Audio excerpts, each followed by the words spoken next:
Hey guys, it's Katie and welcome back to my channel. Today's video is another installment of Review Wednesday, and this one I am so excited about because it is one of the most hyped up things on YouTube currently, and that is the RCMA No Color Powder. I found out about this through Kathleen, like I think pretty much everyone else, and I was lucky enough to find it on Beautylish a couple of weeks ago.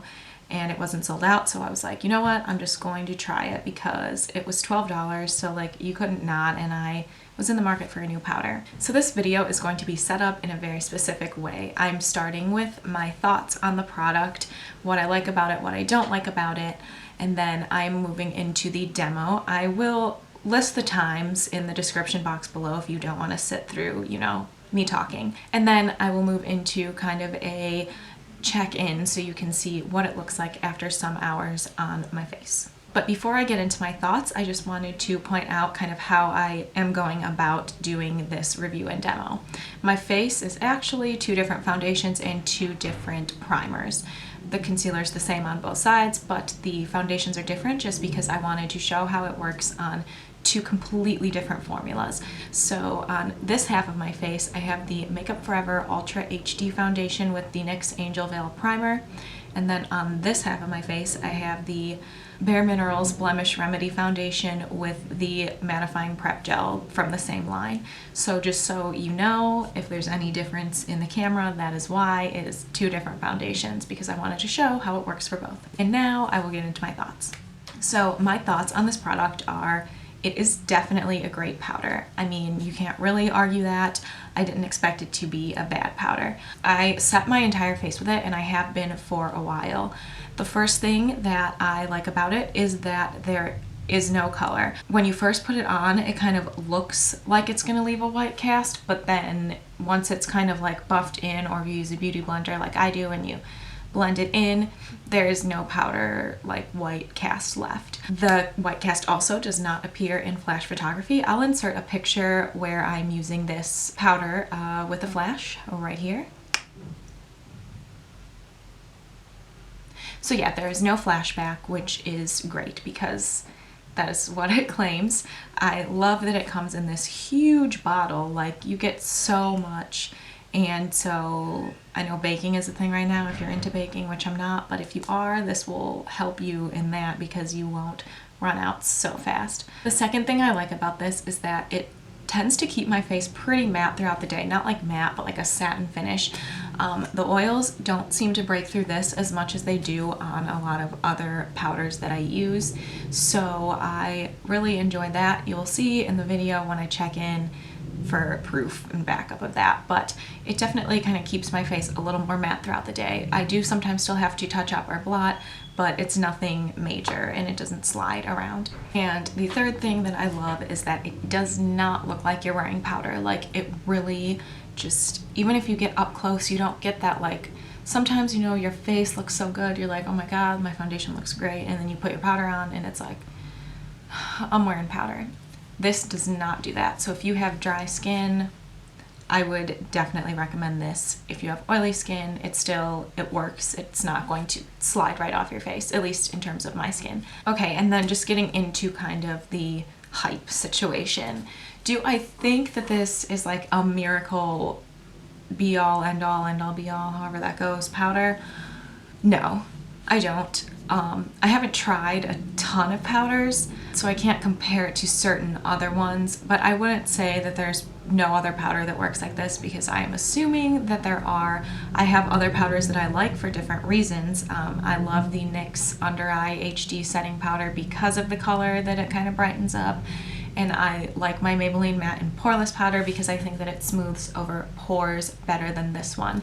However, this is such a good powder if you just want to set, like, just set whatever, set your face, set your under eyes.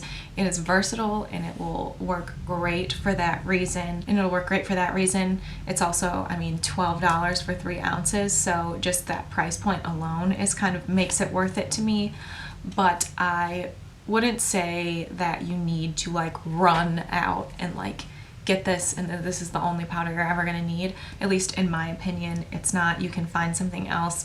I wouldn't go through any crazy means of getting this. I wouldn't pay a ton for shipping to get it, but like if you do see it on Beautylish or wherever else it is sold, I would pick it up because it's great. But if you have a million powders right now, I don't know if I would just jump ship and switch right over, because you can kind of, I'm getting this kick right now where I'm like, you can finish what you have.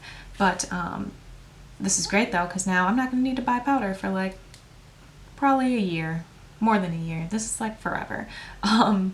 So yeah, those are just my general thoughts on the powder. And now we can finally get into the demo portion.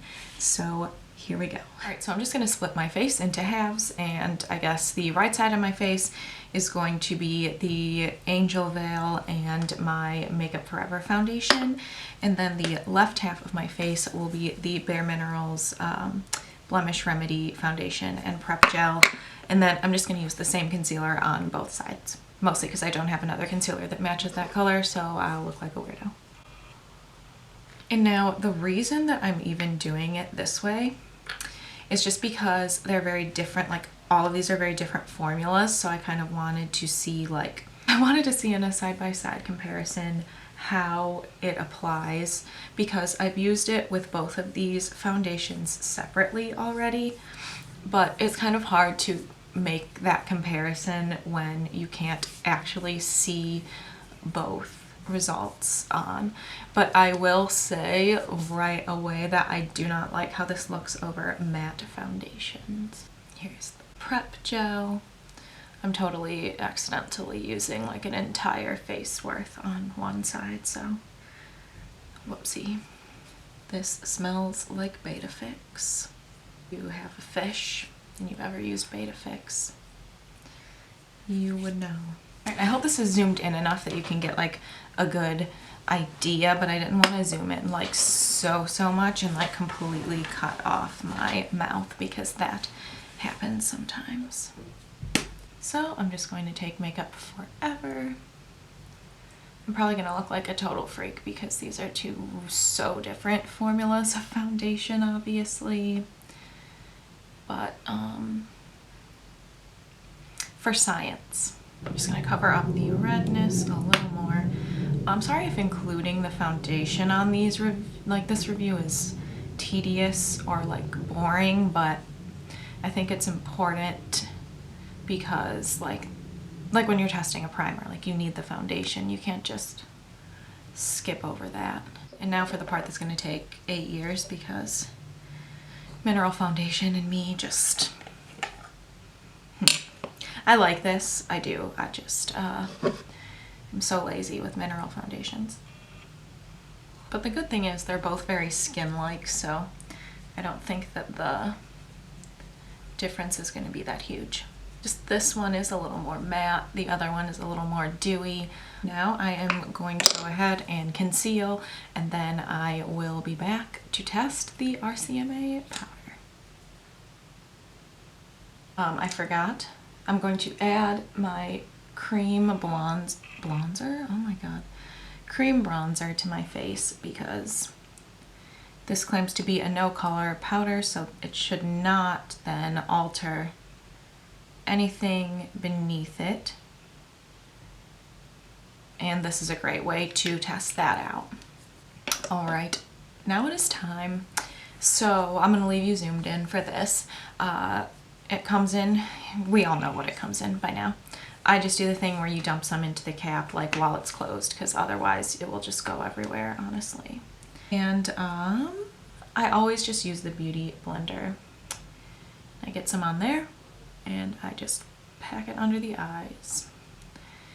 The thing that I notice with this is it seems like you're applying a ton of product, but I don't think that you are, because it's so finely milled. Like, see how it looks like I'm applying a ton, but then as soon as you kind of press it into the skin, it just like blends out and it's gone.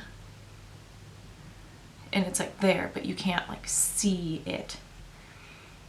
And I take it down my nose and chin, and then that's usually like one cap full. Then I do that again, and I do the face. For the face, I use the other side of my Beauty Blender. I just get it all over, and I just put it all over the cheeks. And I would definitely say that it lives up to that no color claim. I was kind of conflicted at first because when you put it on initially, it looks white. Like it looks like it's gonna leave white. But then it does not. Like once you kind of blend it a little bit, the color like that seems to be there goes away, and you are left with still exactly the contour and highlight that you had, or like anything underneath. If you use cream products, this is good. So that is basically it for the application. I am gonna go ahead and put on the rest of my makeup, and then I will check in with you guys throughout the day. I gotta run now because I am running late, and then I will kind of check in throughout the day so you can see how it's holding up. I do have oily skin, remember, so I just want to show how it does kind of mattify the face and how it looks very good on multiple different kinds of products. So I will see you throughout the day. So I am back. It is now 5:19 p.m. So it has been about 6 hours since I applied this. I applied it in the morning at 11. I don't have a time marker for that, but just trust me, it was at 11. So this is what it looks like after 6 hours. You can see on the more dewy foundation side that I do look more oily than on the matte side, but if you can tell, everything is still in place, and especially with this Bare Minerals one, sometimes I have an issue with transferring. So good to see that both sides are still in place. I am going to go ahead and blot, but I'm just going to use these Boscia black charcoal blotting sheets because I don't want to add any powder to like alter the experiment. So I'm just gonna go ahead. Oh no, my nose. This doesn't usually happen with this, but it appears that my nose foundation has decided to leave us. I am a little sick today though, so I have been rubbing, touching my nose, so keep that in mind. Here's this gross sheet if you would care to see that. But yeah, sorry for my low energy. I started feeling like not so great in the middle of the day today, but this is what it looks like after 6 hours, and now I have things to do till about 10, so if you're interested in seeing it at the 11-hour mark, yeah, if you want to see it at the 11-hour mark, just stay tuned.